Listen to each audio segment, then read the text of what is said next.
Rain fell like ash over the ruins of Nearus. 9. The war had been over for 2 years, but the skies still looked like they were burning. Eli Ward limped through the wreckage, scanning for survivors. He wasn't supposed to be there. The old planetary zones were off-limits to civilians, but he'd heard rumors. A creature had fallen from orbit, wounded and alone.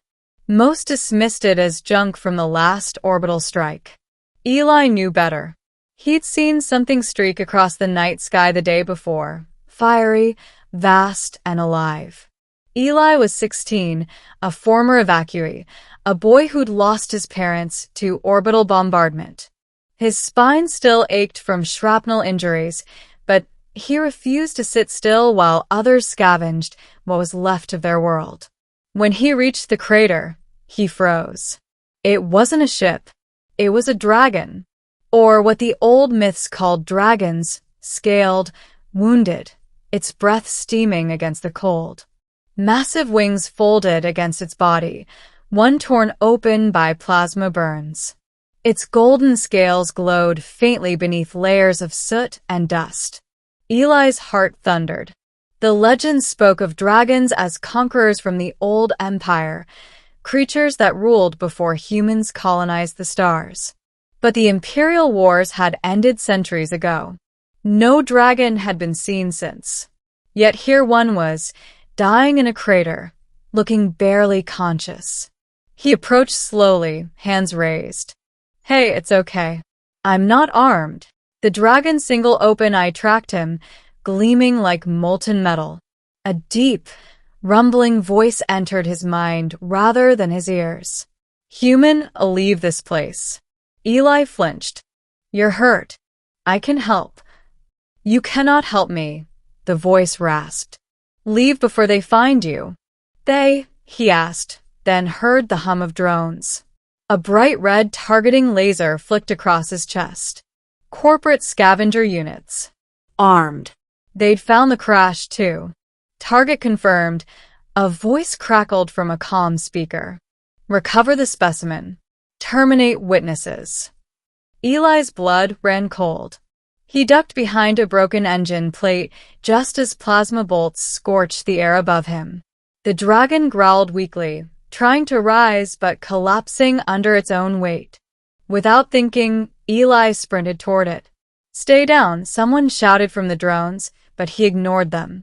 He vaulted over debris, reached the dragon's flank, and slammed his hand against the damaged plating of its wing, hot, pulsating, alive. "Can you move?" "No." Eli's mind raced. He saw one of the drones charging a weapon, aimed not at him this time, but at the dragon's chest. He didn't think. He moved. He threw himself between the gun and the creature, and the shot hit him square in the back. For a moment, there was only light, then silence.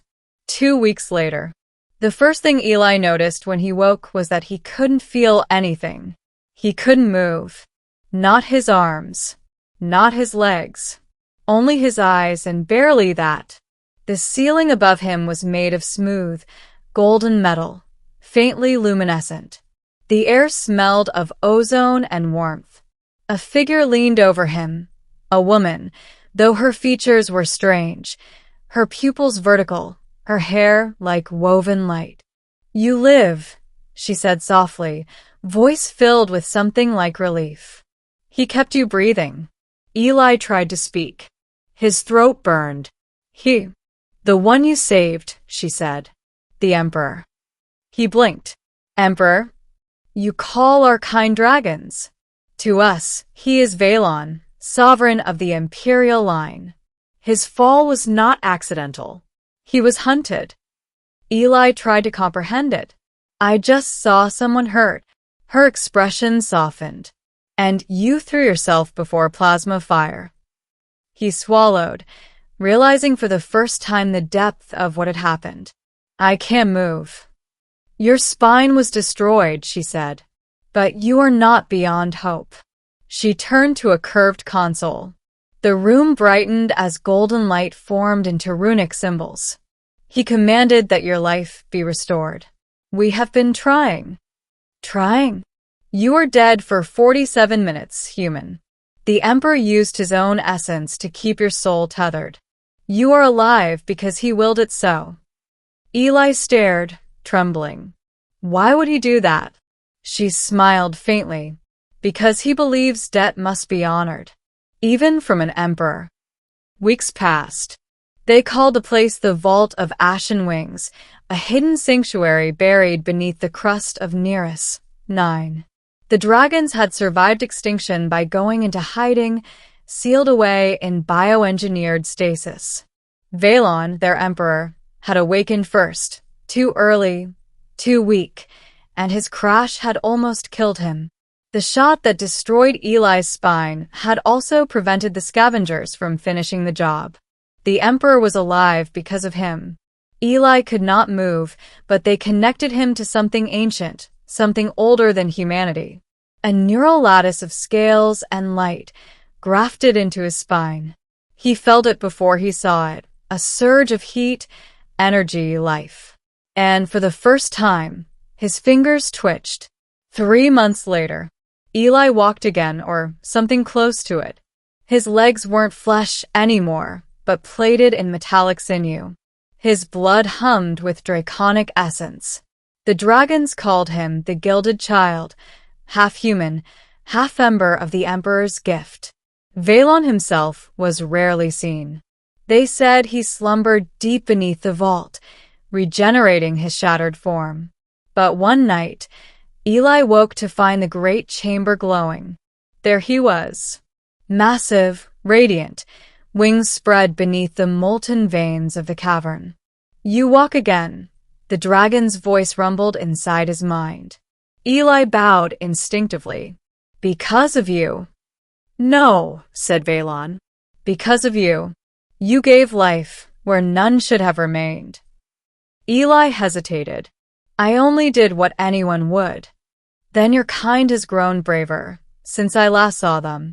The dragon's laughter echoed like thunder. Tell me, Eli ward of earth-descended blood, what will you do now that you walk again? I don't know, Eli said honestly. The world outside's broken.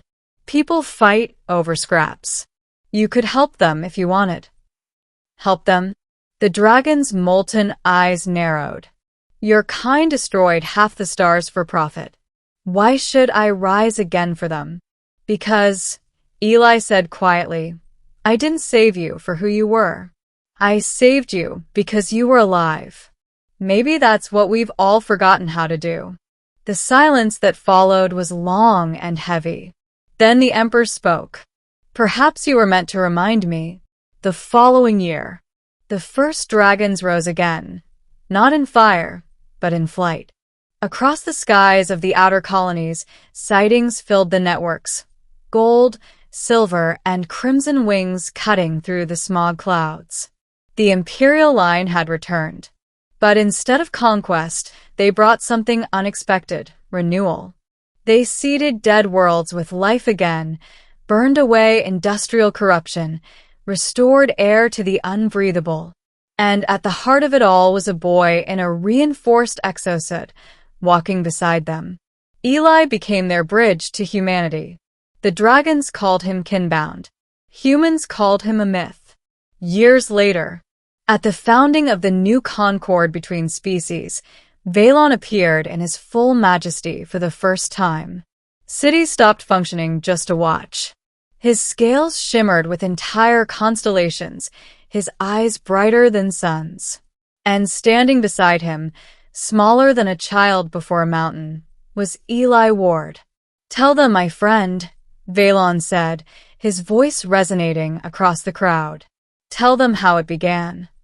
Eli smiled faintly, his metal hand gleaming under the new dawn. It began with a fall, he said, and a choice to stand between harm and hope. The Emperor lowered his massive head. A single act of courage can change an empire. That night, when the stars turned above the reborn world, Valon spoke once more, quietly, only to him.